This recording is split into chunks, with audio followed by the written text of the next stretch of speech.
itu? Perusahaan asuransi itu mafia bukan? Kalau kita ngomong mafia itu dalam hal apa sih mafia? Dia banyak ambil uang klaim orang, uang premi orang, sering nolak klaim orang. Saya ini lebih pintar, saya tahu gimana cara gebuk mereka. Supaya mereka nggak mau keluarin duit, jadi keluar duit. Bapak tahu celahnya di mana? Tahu celahnya. Pak, saya satu-satunya orang gila yang berani WA Listio, saya bilang Anda Jenderal Banci. Saya kasih tahu Bapak satu hal deh ya. Iya. Di situ yang menarik ya Pak. Sambo bilangnya di rutan di Lapas Salemba kan. Dia tidak pernah ditahan di Lapas Salemba Pak. Namanya doang di situ. Eliezer cuma datang nama doang di situ, habis foto-foto dikirim lagi balik ke Mabes. Kagak ada di situ Pak. Cuma biar dapat namanya, role-nya aja, biar dapat ininya. Saya tahu semua Pak. Bapak yang jadi ngomong saya yang takut ya. Ini orang jangan pernah diganggu, jangan ngomong apa-apa sama dia, jangan sampai tahu apa-apa. Nanti saya bongkar semua Pak tentang lapas. Iya dong. Ada juga di sana Pak. Ya banyak Pak di mana-mana Pak. Apa yang terjadi di sana Pak? Kayaknya ini menarik. Saya kasih tahu Bapak satu hal deh ya. Iya. Di situ yang menarik ya Pak. Sambo bilangnya di rutan di Lapas Salemba kan. Dia tidak pernah ditahan di Lapas Salemba Pak. Namanya doang di situ. Saya kan di Lapas Salemba Pak. Saya ini di Lapas Salemba bebas Pak. Mohon maaf. Saya sama Edward dan sama yang tipikor lain bebas. Mau jalan-jalan kemana, mau sampai jalan ke kantor depan, kantor 1, kantor 2, kantor 3, nggak ada yang berani negor kami, Pak. Itu si Sambo itu tidak pernah tidur di dalam penjara, Pak. Jadi di mana, di dalam Lapas Salemba, di kantor KPLP di atas. Gedung ruang ada AC, namanya doang di situ. Eliezer cuma datang nama doang di situ, habis foto-foto dikirim lagi balik ke Mabes. Kagak ada di situ, Pak. Cuma biar dapat namanya, role-nya aja, biar dapat ininya. Saya tahu semua, Pak. Bapak yang ngomong saya yang takut ya. Itu kenyataannya, cuma 1 hari doang di situ, saksinya banyak, Pak. Kriminal-kriminal lain sebagai saksinya banyak. Ya itu urusan mereka lah. Jadi mafia di dalam penjara itu memang real ada, Pak? Iya, memang real ada, Pak. Kalau misalnya kita jalan-jalan keluar, bisa nggak, Pak? Oh, bisa banget, Pak. Sumpah. Di Sukamiskin itu saya udah ditawarin, Pak Alvin pindah aja Sukamiskin. 50 juta, 10 hari di luar. Jadi ada tahanan-tahanan oknum-oknum sana. Sekarang, Pak, Bapak lihat. Lapas Cipinang kosong. Tahanan tipikornya pindah semua ke Sukamiskin. Kenapa? Sekarang lagi obral di Sukamiskin.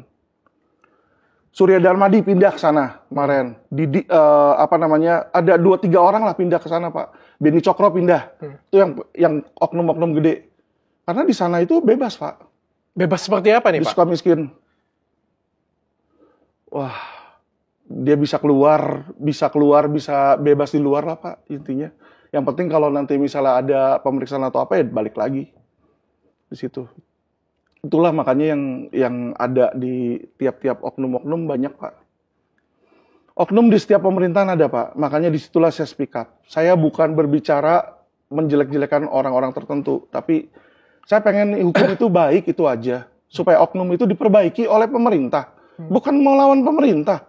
Saya nggak sanggup lawan pemerintah kok. Saya cuma kasih tahu, misalnya kayak saya teman Bapak, saya lihat misalnya di jidat Bapak ada arang. Saya bilang, Pak, ada arang, Pak, di situ. Jangan marahin saya dong, gitu. Bersihin, kan gitu. Kalau Bapak ganteng kan Bapak yang keren, bukan saya. Jadi kalau misalnya Kumham, kepolisian, kejaksaan hebat, Pak, saya juga bangga, Pak. Tapi kalau saya lihat mereka kayak sampah, masa saya nggak ngomong? Saya bilang bau loh di situ. Ya kan?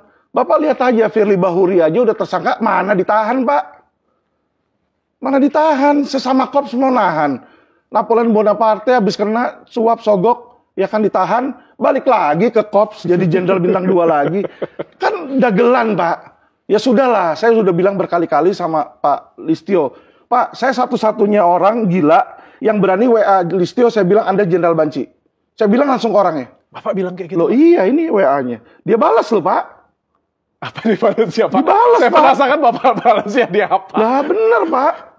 Saya orangnya bukan orang pengecut, tapi saya bukan benci sama dia. Saya bilang seperti itu bukan menghina dia, bukan membenci dia. Bapak bilang di sini, lihat, permohonan LQ untuk minta gelar perkara dalam ITE saja Mabes Polri nggak berani tanggapi. Jelas kalian Jenderal Banci takut berdebat secara hukum. Dijawab, Polri tidak bisa menolak laporan polisi, tugas polisi sepanjang bisa kita bantu untuk restoratif justice, bla bla bla bla. Silakan saudara datang temui penyidik atau kabar reskrim. Saya orangnya jujur, Pak. Saya bilang saya nggak suka, saya bilang. Jadi nggak saya di depan orangnya baik-baik, di belakang ini kagak. Saya pengen mereka introspeksi, saya pengen mereka jadi lebih baik, Pak. Kalau mereka baik, saya juga bangga, Pak. Oke. Loh, apa kita nggak bangga kalau kepolisian RI kita misalnya jadi polisi yang jujur? Saya senang Pak. Iya dong. Saya senang. Cuma ini terpisah dari kasus yang Bapak tadi ya, Iya. di awal ya. Oh, kita iya bilang dong. ya. Kita kan nggak boleh pukul kata semuanya Nggak, ya. kan Bapak nanya ada Kayak oknum misalnya nggak kayak di saya situ? ya, kayak saya ya. Saya dulu kan basmi skincare abal-abal, kasih Betul. edukasi. Itu kan suatu hal yang benar. Betul. Kalau suatu hari nanti saya ketangkep pakai narkoba, itu kan urusan saya sendiri, dosa saya sendiri Betul. kayak gitu. Nggak ada hubungannya dengan apa yang saya lakukan gitu kan. Dan Iya. saya respect banget apa yang Pak Alvin Lim lakukan untuk Iya. perbaikan hukum di Indonesia. Dan kita juga ngelihat ya mungkin harus ada yang diperbaikin lah. Tapi Anda nggak terlalu berani tuh seperti itu, Pak. Nggak takut, Pak, masuk lagi? Ya, jujur punya ngomong, Pak. Ini baru keluar loh, Pak. Dokter juga bilang sama saya, ya 50% orang yang kena gagal ginjal stadium 5 tuh kemungkinan hidup cuma 2 tahun, Pak. 50%. Ya tentu ada 50% yang bisa lewat. Jadi, waktu saya nggak banyak. Kenapa nggak dari sisa waktu saya ini saya berbuat baik untuk sesama, itu aja sih. Saya udah nggak mencari uang saya. Kenapa nggak waktu yang Bapak ada, Bapak manfaatkan untuk anak dan keluarga, Pak? Udah, jadi saya sama anak sama keluarga pergi hampir tiap hari. Oke. Ya kan, di situ kan. Terus ya aset yang saya punya saya kasih ke mereka. Tapi apa yang saya sekarang kerjakan ini bukan untuk anak sama istri saya lagi, tapi untuk sesama saya, Pak. Oke. Itu yang saya pengen lakukan. Jadi kalau saya meninggal pun ya ada pahala lah. Oke. Sana. Amin, saya Ke doakan. situ sih, Pak. Pak Alvin, ini Ya kan Allah. Bapak kan di dalam penjara, ini Ya. ada yang speak up luar biasa sekali. Iya.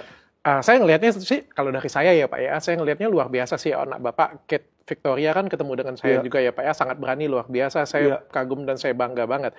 Tapi di satu sisi juga Iya. beberapa orang melihatnya kan tidak layak dan tidak pantas ya Pak ya. Hmm.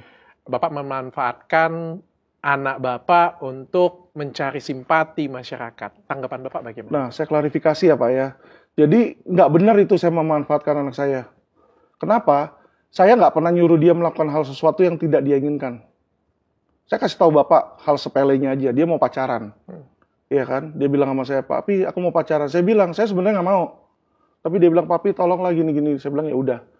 Saya kasih kamu kebebasan." Jadi gini, Pak. Kita ini yang namanya sayang sama anak, kita mesti membiarkan dia melakukan hal yang menurut dia baik. Iya kan? Jadi saya nggak pernah nyuruh dia teriak-teriak atau bagaimana, tidak. Di situ. Bahkan ketika saya keluar, saya udah bilang sama anak saya, "Udahlah, kamu nggak usah bicara kayak begitu. Biar saya aja, nanti takutnya kamu salah ngomong." Saya bilang, walaupun dia bilang, "Papi, saya juga berani kok. Kalau papi mati, saya mau ngapain hidup," kata dia kan. Saya bilang, nggak bisa begitu seperti itu, dia nangis. Ya, jadi ini hal terjadi, sesuatu yang saya juga sebenarnya nggak tahu dan di luar kewenangan saya, Pak. Saya waktu itu di Salemba tuh udah mau mati, Pak, sebenarnya. Beneran, karena kreatinin saya udah tinggi, ureum saya udah tinggi, muka saya udah hijau, udah pucat di situ. Anak saya, istri saya nangis-nangis, dia bilang, kok Alvin masih belum dikasih ke rumah sakit, karena waktu itu saya masih kewenangan MA belum kasih surat izin. Jadi harus dirujuk keluar itu harus ada izin, Pak. Ya kan, jadi mereka berdua udah nangis-nangis sampai mereka sendiri yang mau teriak-teriak. Bukan saya loh. Jadi mereka bilang, ya daripada meninggal, ya sudah. Nah, saya juga mau ngomong apa? Oke. Ya kan? Tapi kalau Bapak tahu, atau Bapak tahu di dalam, Ya saya lihat di situ, ya saya biarin aja. adakah Bapak melarang kayak gitu? Ah, nggak usah lah, nanti kamu terlibat nanti gara-gara ini kamu jadi kena. Saya mau orang itu atau anak saya itu mengalami sesuatu learning by doing, Pak. Jadi misalnya kayak naik sepeda. Kita tahu naik sepeda resikonya jatuh, luka kaki misalnya lecet, ya kan? Tapi kalau dia nggak mencoba naik sepeda, ya nggak menerima resiko itu, nggak bakal bisa naik sepeda, Pak. Banyak anak-anak zaman sekarang tuh nggak bisa naik sepeda, nggak bisa berenang. Karena kenapa? Orang tua mereka saking ketakutannya, Pak. Ya kan? Saya nggak mau anak saya seperti itu. Kalau memang itu keputusan dia, yang penting kita kasih tahu. Ini resikonya begini loh, ini resikonya begini. Dia mau jalan ya silakan. Ya kan? Kita jangan terlalu mengontrol. Karena kalau saya punya pemikiran ya Pak ya, kalau kita terlalu mengontrol, maka nanti aspirasi-aspirasi dia kita akan batasi akhirnya. Jadi saya biarkan selama saya lihat itu masih tidak berbahaya. Kalau memang nanti sesuatu yang berbahaya, pasti saya turun tangan. Oke. Jadi kalau saya lihat, wah misalnya dia dilapor polisi atau gimana, saya pasti maju itu, saya dobrak itu. Oke, Iya agak kan? serem ya Pak ya. Tapi Bapak melihatnya justru bangga dengan Kate, dengan apa yang dia lakukan. Ya, ya saya senang juga sih, jujur punya ngomong ya saya senang menunjukkan bahwa dia ternyata sayang juga sama saya gitu kan. Karena saya merasa diri saya sangat keras sama dia ya Pak ya. Jadi saya pikir dia tuh sama saya udah ada jarak lah gitu. Kalau dulu kan tiap kali saya peluk-peluk, saya gendong-gendong, sekarang saya peluk aja kagak mau. Apaan sih papi, apaan sih gitu kan. Oh, udah gede-gede. Iya gitu. Ya makanya saya kan berasa wah udah ada jarak nih. Tapi ngelihat dia belain saya sampai nangis di podcast gitu kan saya juga wah ini anak ternyata segitu sayangnya sama saya gitu loh. Saya awalnya pikirkan udahlah saya meninggal nggak apa-apa lah. Yang penting anak istri udah dapat warisan gitu kan. Ternyata mereka masih butuh saya gitu loh. Itu yang saya lihat sih. Iya, dia sayang banget dengan Bapak. Luar biasa. Saya lihat dia berjuang dari podcast ke podcast. Dari kamera ke kamera loh Pak. Iya. Memperjuangkan seorang papanya ya. Itu saya salut sih. Tapi Bapak ngeri nggak dia nanti menjadi the next Alvin Lim? Saya udah bilang sama dia, selama saya ada kamu nggak usah bicara lagi. Makanya kan saya nggak pernah izinkan dia ketika saya di luar nih, saya nggak pernah izinkan dia ke podcast atau bicara kemana, nggak usah. Saya bilang saya aja gitu kan. Ya kalau sampai suatu saat kalau memang saya meninggal ya memang saya sudah kasih wanti-wanti ke dia untuk lanjutin sih. Lanjutin. Ya dia harus lanjutin. Bapak nggak takut Pak? Nanti sama seperti Bapak Ya, nasibnya? dia darah daging Alvin Lim ya itu resiko dia Pak. Ya kayak tukang masak takut kena api ya gimana jadi tukang masak Pak. Ya kan, tapi ya itu sesuatu resiko. Sekarang orang masuk penjara, kalau menurut saya, kalau memang dia nggak salah, nggak perlu pusing sih. Ya jalanin aja di dalam penjara, istirahat. Ya Kayak jangan lah, dalam penjara Pak. saya istirahat tidur, Pak. Emang enak gitu Pak? Saya selama ini di luar hampir nggak pernah ada waktu untuk tidur, Pak. Istirahat, susah. Satu hari appointment 4-5 biji, hari ini aja 5 Oke. appointment. Jadi otomatis, Pak, di dalam penjara itu saya nikmatin banget istirahat, baca buku, nyantai. Jadi Ada lebih ke berkahnya vacation, juga Pak. ya? Iya. Ada berkahnya juga ya? Makan saya minta istri anterin tiap hari, ya kan, makanan ada, bisa dijemuk. Jadi cukup manusiawi kok, gitu loh. Cukup manusiawi. Iya. Jadi Oke. kalau menurut saya nggak perlu ditakut-takutin seperti gimana banget ya. Mungkin kalau orang hilang ya takutlah di situ. Kalau orang hilang kan yang masuk penjara tapi nggak ada orang tuanya, nggak ada keluarganya, wah itu repot itu. Sakit aja ya gimana lah gitu ya, namanya nggak ada orang. Pak, sudah